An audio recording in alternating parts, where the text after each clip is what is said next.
Good afternoon, it's Lee Cassidy with my regular Tuesday in the hot seat. I've not done it for a while. I had a couple of weeks off on holiday, plus we couldn't find anybody to actually speak for a couple of weeks up till that. So it's about a month since we did the last one. So hopefully we've got quite a lot of new people going forward over the next few weeks. So keep joining us and see what we've got to offer.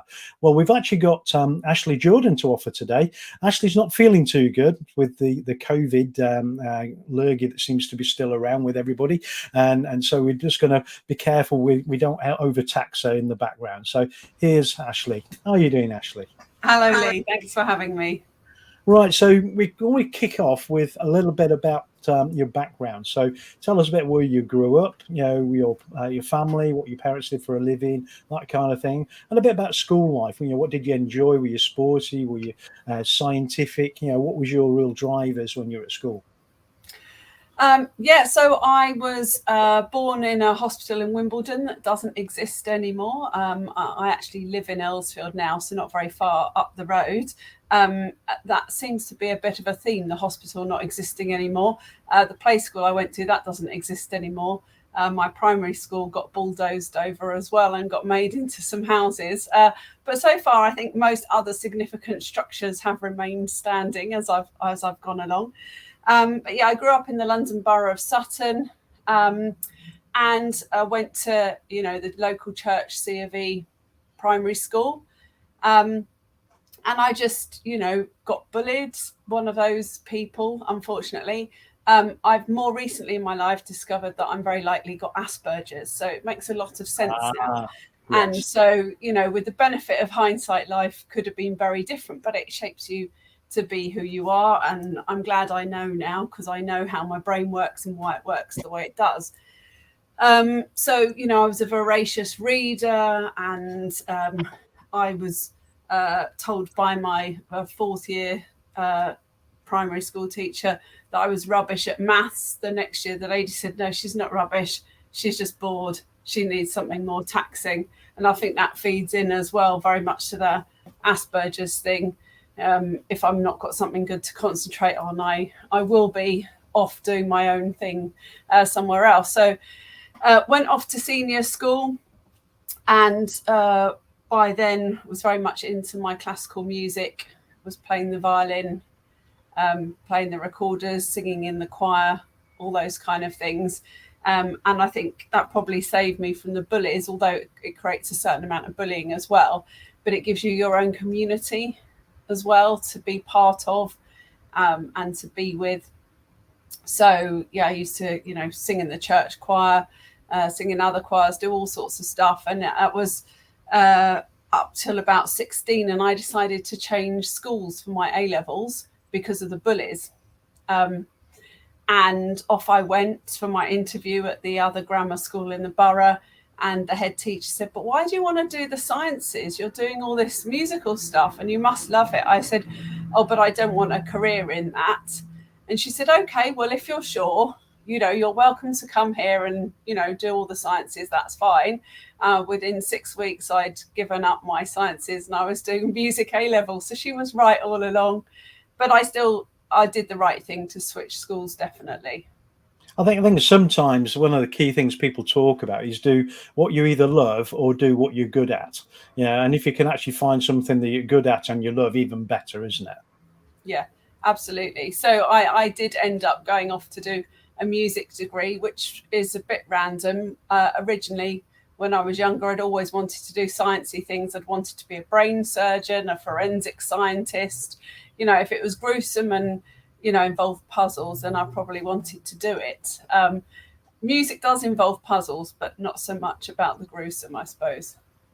Well, but there's a lot of patterns to it as well, isn't there, music? So a lot of people find comfort in the patterns, and you get a lot of people, especially if they're mathematically minded, music fits really well to them, with the patterns and things that you see. Absolutely, yeah, and I think that was a thing for me. I always loved maths, and actually my GCSE maths teacher, he said, I'm not teaching any of you the syllabus. You don't need to know it. It's all about learning how to solve problems, and you'll be fine in the exam if you just do these maths investigations. And I used to love those. And he was right. If only more teachers were like that. Yeah, I think it's a challenge, isn't it, with education, matching up the right person to support the specific individual, and especially in general education, you have up to 30 students now in a room with one single teacher trying to deal with it, and it is a challenge with the spectrum of different types of capabilities and needs. It's always going to be a challenge, isn't it? Definitely. So where did that go from there then? So what were you planning to do when you came out with this music degree? Was there any particular direction you were planning for, any particular career, or was it get to the end of that and see what the options are at that point? Well, I knew I didn't want to be a teacher, and that's what most people who do a music degree end up being, a teacher or are professional musicians, and I didn't really want to do that either. I like performing, but I didn't want to do it for a living. I was lucky enough that I chose a course that was around arts administration and arts management. So that equipped me with business skills, specifically around the arts. So when I left, I got myself quite a few kind of summer jobs on festivals and things like that, and then eventually got myself a job for an arts organisation that was based in Wandsworth at the time, by advertising myself in the arts administration paper and saying, here I am, I've graduated, I need a job, this is what I'm good at. Got myself a job, and did that for a while, and I did a fair few jobs, ending up at Universal Music in the end. But I always found in the arts, they're not very business minded. This is an overgeneralization. I've got lots of musical friends who work in the arts, so if they're watching this, I know it's an overgeneralization. But I did find it very frustrating that nothing was done in a business-like way. And I was forever clearing up messes and overspends and this, that, and the other, even from an early stage in my career. And I think I just kind of got to the point where I didn't want to do that anymore. And I kind of went out into conferences and events, but, I ended up back at Universal Music, and then they made me redundant.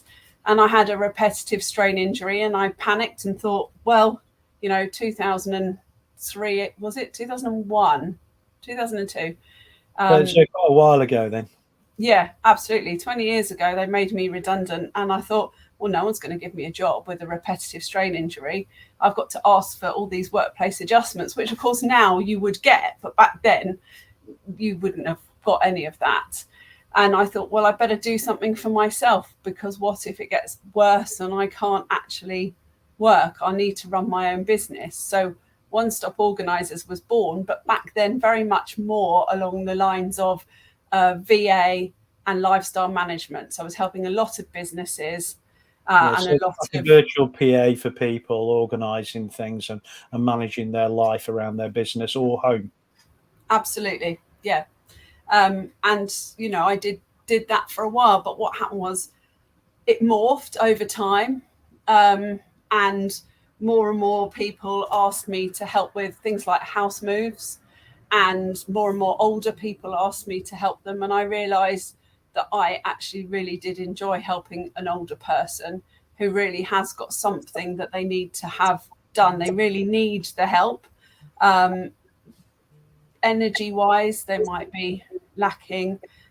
It might be because they've got a partner who's ill. There are all sorts of reasons, but they need the help much more than a family down the road. And I get a lot more satisfaction from helping them. And I've done it so often now, I know what's going to happen before it happens. So they've got that experience as well. So yes, they could get through it, but they would get through it with a large amount of stress. Yeah, you say a lot of people don't move very often. They spend 20, 30 plus years in the same property. It's a challenge. So when they actually come to it, there's a lot more to do than they actually realise. And it's also the challenge of all the things that have been squirreled away that they don't actually need anymore, but it could be of value and a variety of other things.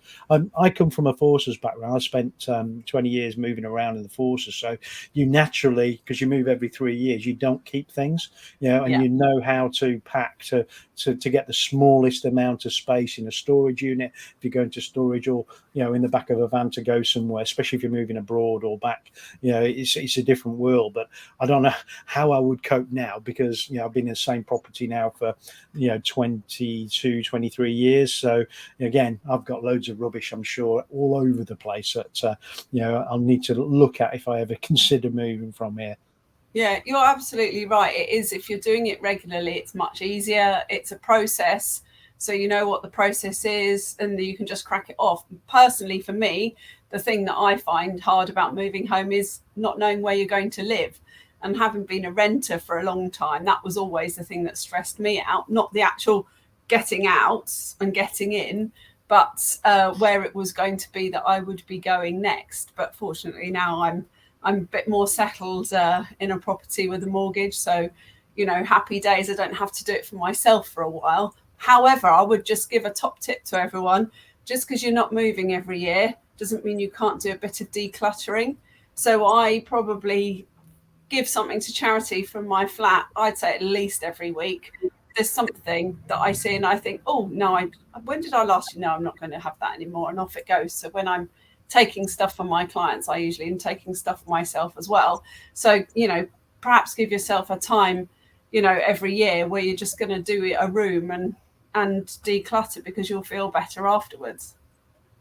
So there's really three things here, isn't there? So you've got stuff that's of intrinsic value that somebody might want to buy from you. So you've got your eBay and all the other channels that you can sell things through these days, or even locally. Put up a little card in a shop like we used to do many years ago. You've also got that middle of the road piece that's of value to someone, but you don't really feel that it's going to be a value that you could sell it. But a charity would be very happy to take that and then make some funds from that, with someone else coming in and purchasing it. But there's also the junk, the things that no one's ever going to buy, and you just really need a skip or a tip to get rid of it. So let's talk us through the process. You're saying that you're going to declutter. So how would you go about that? Because to some people, I would have thought decluttering a room is quite daunting. Where do you start? How do you make sure that you're not throwing away things that are of value? You're not throwing the things that you might need later. So yeah. So people are always saying, I don't know where to start. That is the biggest thing that people say. And in our I was panicking now. I thought that was feedback. It was actually a siren at your end. It was a siren. I'm afraid I live on a main road and it is a hot day and I have got COVID, so the window is open. So that I was thinking, I'm sure there's feedback coming. Yes, carry on. Sorry. No, the local police not coming to get me, I think, on this occasion anyway. So yeah, where to start? When I'm helping someone with a house move, I normally suggest we start with a room that's going to be the easiest, because quick wins are always good. People always feel good if you can start with a quick win. So is that a small room or a room with less in it? It's probably a room with less in it, or a room that is not used very often. It might have a lot in it, but it isn't used very often. And so it's going to be easy for them to make decisions about what can go. And it is really just a systematic process of going round in a circle. Right, we start with this, and sometimes people say, I can't do photos, which, photos take a long time if you're going to declutter those. Yeah. So I would agree with that. That's often something we do post-move. So we'll take all the photos and then do it post-move because there isn't time before. But there's also technical capability with that. You could scan them all, couldn't you? And have them all available electronically rather than the actual originals. But again, people sometimes feel that value of it. They're tied to the physical, photo itself. Yeah, and I do with actual stuff. I do often suggest we take photos of stuff. If if there are works of art that aren't going to fit in a new property because normally they're downsizing, then we can take a photo of that piece of art and then they've still got that to remember. And things like china, that might be sitting in the loft because it belonged to Great Aunt Dot. Well, use the china that belonged to Great Aunt Dot. Get rid of the IKEA china and use that china instead. Yeah. Because unless it's really worth a lot of money, it's quite hard to sell china now. You can give it to the charity shop, but it's really hard to make money from everyday stuff anymore because everybody's at it. Most things don't Unless have it's value. unless Clarice Clift or something, some special there, that people always seem to be looking for these days. Yeah, so it's better to use it and create new memories using it. Have a tea party with the family, take photos or a video of that tea party, and create that new memory with the old china, if you can do that. So yeah, we normally go for a quick win, and then we will then probably use one of the rooms in the house to then store a room that's not being used, to store the things that are going to be thrown away, probably with a waste collector. So Yeah. I just had a lady, we had to have 3 lots of waste collections come, just because there was so much that we couldn't even give away, so much furniture that the charity shops didn't want, that I couldn't give away on social media. And I've never actually had one with that much that we couldn't give away. I've found now, because I've been through this process last year when my parents died, so I had to get rid of the furniture out of there before I let the property out to someone afterwards, and a lot of charity shops don't want dark furniture anymore, dark wood, because in the past it was quite fashionable, but nowadays it's all light looking woods and light looking furniture nowadays, so no one wants anything dark, even if it's really good quality. They just don't want it, do they? No, I did find a lady who's based in Tooting who upcycles things, and she did take quite a lot of the furniture, which was great because it's going to get reused, and she's obviously making a living from it. So, my client was happy, we were happy, we didn't have to pay for some of that to go. So, that was good news. Well, I did bump into an auctioneer in the Highlands of Scotland. It's a client's property, and I've been saying to my client, you won't get rid of the brown furniture. And this auctioneer said, the downfall of the brown furniture can be traced back to 9/11, and told me some random story about, I don't understand that, but that's what he said. But yes, it's not in fashion now. No, that's it, definitely. So we're going through this cycle of going through around the room, deciding what we need to keep, what we need to get rid of, what's of value that we can sell, what's not of value but somebody might want that could go to a charity shop, or just off to waste collection as we go along. Eventually we worked our way through the whole of the property. So what do we do next? Well, usually while we're doing that, we're also getting our removal quotations. We're deciding which removal we're having. We're talking with the solicitors to find out when we're actually going to be exchanging and then completing. Normally, there's somebody has arbitrarily decided a date that means nothing to anyone, and I kind of come in and say, "Did you choose that date?" And my client says no, and I say, "Have you spoken to the person you're buying from? Have they chosen that date?" No. And it's, everyone wants a different date. Sometimes the estate agent wants a date because they're going to get their bonus better. So I ask the difficult questions and actually go in and say, when do we actually want to move? Not when are we thinking we're moving because someone's made it up. And that can it's better to be the family's choice, or at least the two parties involved choice, rather than the solicitor or the estate agent.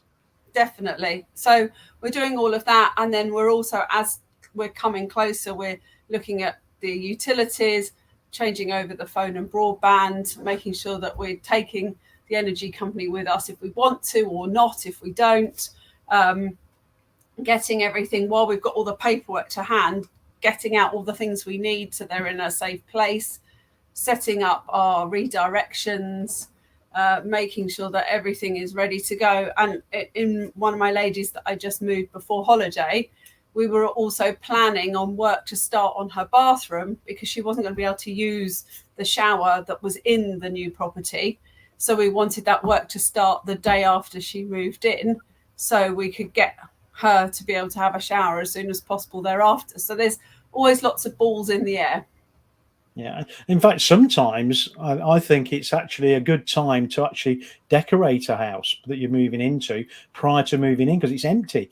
You know, you could rip through the place and decorate it, whether you do it yourself or whether you get a third party decorator in to do it. You know, it's a much better time to do it rather than, you know, when you're in there and you've got boxes up to the ceiling, isn't it? Well, it's a surprising number of my clients who do actually move into rented, even though they're older and you would think that it would be too much for them. But for various reasons, they do move into rented and then they move into another property, either, as you say, because they're going to do work to it first, or it might be that they don't want to lose their sale because they might be at the top of the chain. And so theirs is often the hardest property to sell because it's the biggest and most expensive. More recently, it's been a lot easier. Everybody seems to want to buy the bigger, more expensive houses, but it goes in phases, I've noticed. So yeah, and it's a difficult time for most people anyway. It's very stressful, isn't it? They reckon the two most stressful things in life are divorce and moving house. And I've been through both, and definitely moving house is stressful. I'm not sure whether it compares to divorce, but it is quite stressful. yeah, and often divorce happens at the same time as moving home, because I've helped a fair few divorcing couples move home as well, where one of them doesn't want to come in and deal with their belongings, or perhaps the other one won't let them come in to deal with their belongings. I had one of those. So Or they do want them to get their belongings, but everything's cut in half. yes. You hear these stories. Tend to be a lot in the US, isn't it, where cars and other types of items have been cut in half, so the other person can have their share, but it's completely non-usable. Yeah, exactly. No, I did have one, I think it was last summer, where the lady didn't want the gentleman to go in, so she moved out, and then I had already had to go in and plan what we were going to do with all the things that were left that were his, that he didn't want, but he wasn't allowed to go in and see them. But yeah, he still had to remove them before completion. So Yeah. yeah. What about other things like cleaning and things?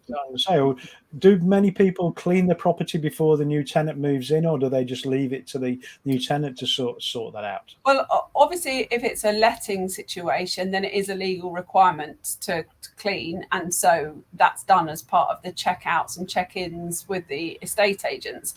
But Yeah. actually, when you're selling a property, it's not a legal requirement. So what I normally encourage a conversation about, are you going to clean the property? And it usually depends on whether they like the person that is buying their property or not. Yeah.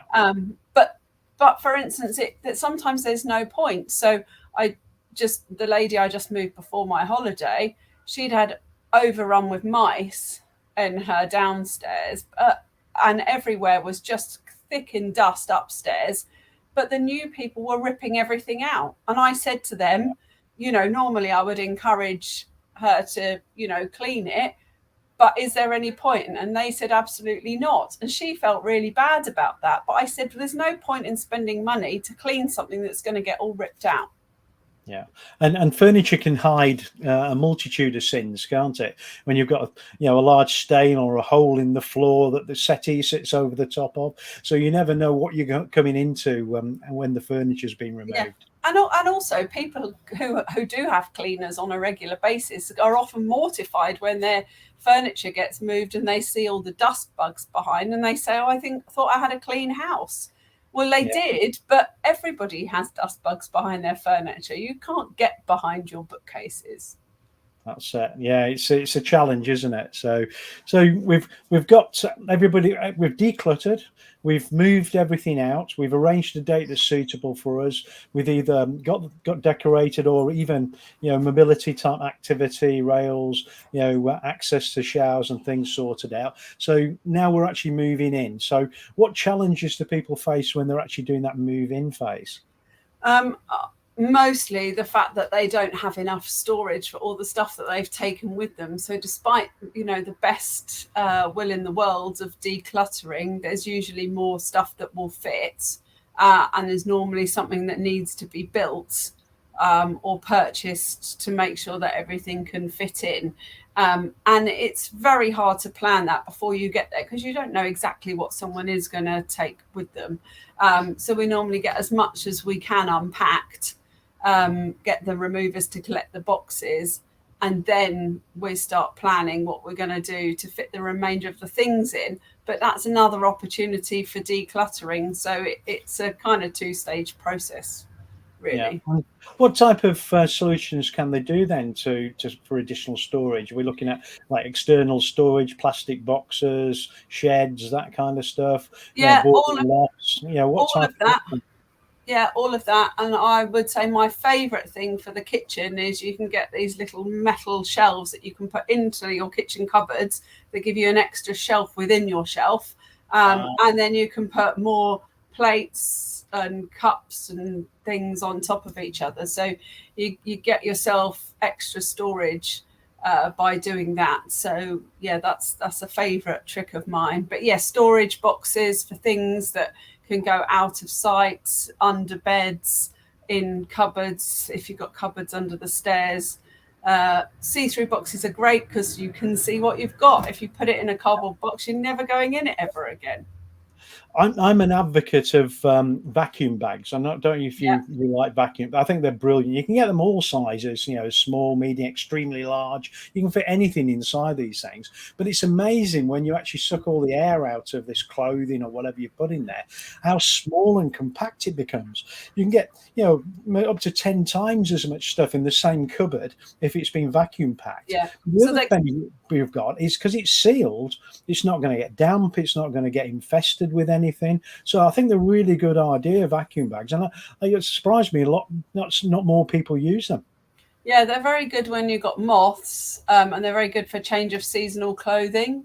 So you take out your winter clothes and you put your summer clothes in them, and seal them back. Always have to make sure you wash your clothes before you put them away each season. Otherwise they come back out and they're not so good. They're good for duvets as well. So if you are, using duvets and pillows for people who don't come and stay very often, then it takes up less space. So yeah, they're very good.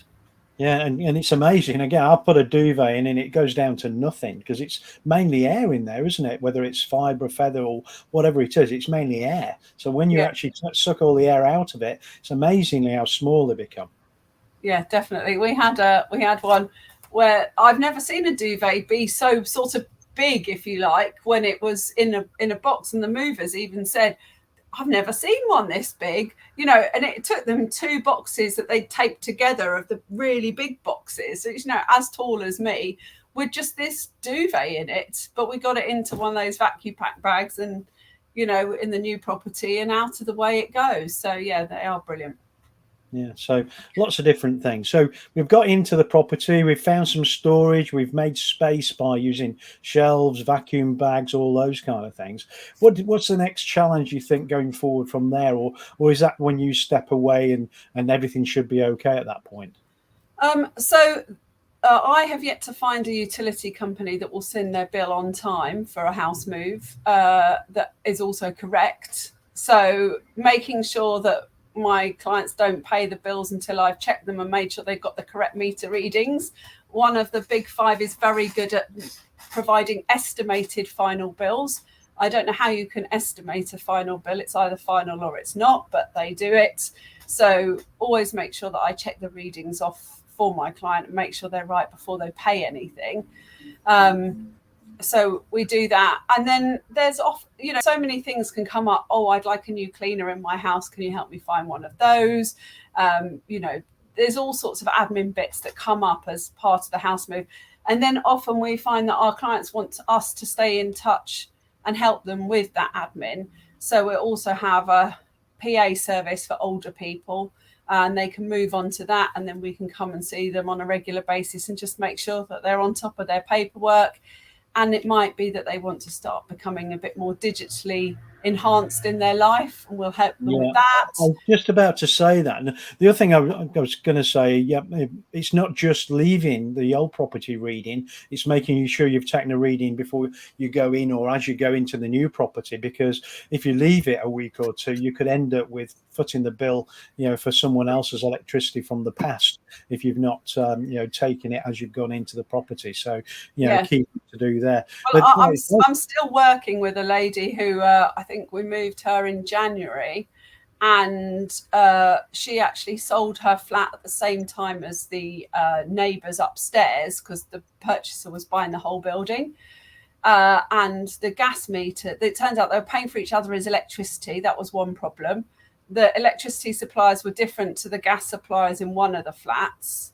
But the gas meter that was for her flat wasn't even showing on the national database. So they were charging her on a completely different gas meter. And then in the property she moved into, which she already owned and had tenants in, the letting agent didn't actually tell the suppliers what the readings were. So she was also being billed for that incorrectly. And so we've had, I think, 8 different energy companies I've been dealing with for her to try and get all of that sorted. Yeah, real challenges. And when you say about the digitization, I think that's a real challenge for older people nowadays.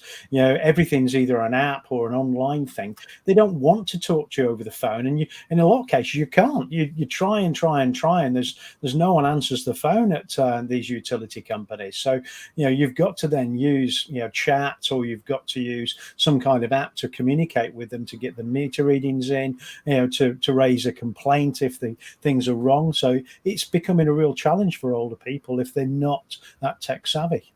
Yeah, definitely. And if they want to become tech savvy, I will help them. But if they don't want to be, I will also help them not to be, because I don't think it's fair to have to make people learn something new when they're older and their brain is slowing down. And sometimes they want to, but that doesn't mean it's going to be easy for them.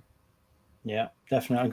I tend to be the person that most in the family are having a challenge with some kind of technology, whether it's resetting their password on Facebook or anything like that. They all come to me. I tend to be looking after most of the family for things like that on a regular basis. But again, there's not everybody's got someone they can go to. They don't have younger families. Some people, they're out on a limb and they don't have that capability of asking someone to help them. Yeah, definitely. And it's not fair. But yeah, so my 86-year-old that I just moved, she wants to get a mobile phone. So I'm going to be helping her get one of those. But at the moment, she's learning a new digital handset for her phone, because she just had one. It gave up the ghost in her last house, but we'd already decided we'd get it so that she could have 3 handsets dotted around her new flat, so that she didn't have to keep trying to get a phone that she couldn't get to in time. Yeah. Do you get involved with some of like the support mechanisms? So organising with local authorities if they've got some kind of alert mechanism. So these chains or wrist-based buttons with a box that connects to the telephone line and reports if they've had a fall and things like that. Do you get involved in arranging those kind of things as well for your clients? So I've not actually done any of those, but I've often talked to my clients about those, or I've worked with clients who have them already.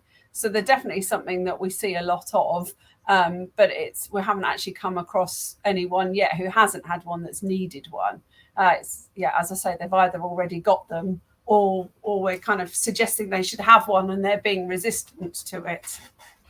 Yeah.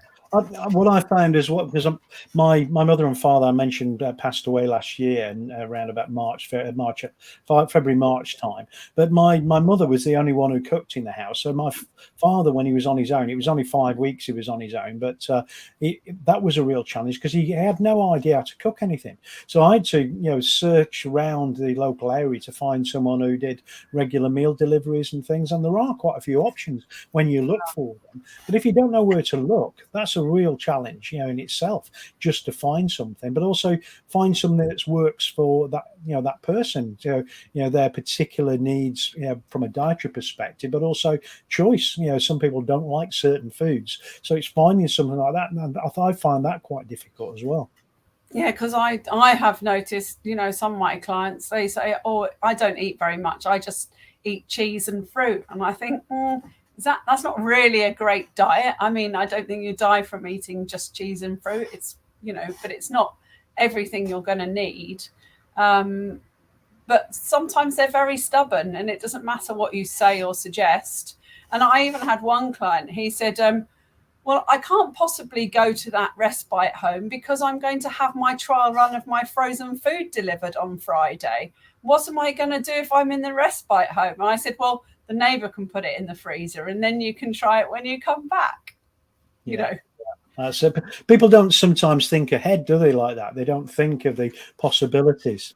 So let's put up a few details. So again, it's Ashley Jordan, One Stop Organisers, and we can see how Ashley can help you if you're just moving home, or if you're an old elderly person, you've got challenges with that. So declutter, organise moving, organise utility bills and everything else. Make sure the date that you're moving on is a suitable one for you.